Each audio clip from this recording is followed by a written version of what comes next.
আসসালামু আলাইকুম ভাইয়েরা, আপনারা যারা আমাদের থেকে জানতে চান কিভাবে হাঁসের পালকগুলো তুলতে হয়, প্রথমে আপনারা এই যে গরম পানি করে নেবেন। গরম পানি করে নিয়ে আপনারা এই হাঁসগুলো গরম পানির ভিতর দিবেন। দিয়ে এগুলোর পালক তখন নরম হয়ে যাবে, তখন আপনারা এরকম করে হাত দিয়ে উঠাবেন।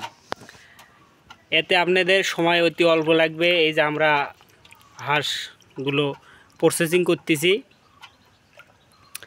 এটা কিন্তু আমাদের 3টে হাঁস পালক তুলতে কিন্তু সময় লাগছে মাত্র 10 থেকে 15 মিনিট। আসলে আপনারা এইভাবে তুলবেন, তাহলে সময় অতি অল্প সময় লাগবে।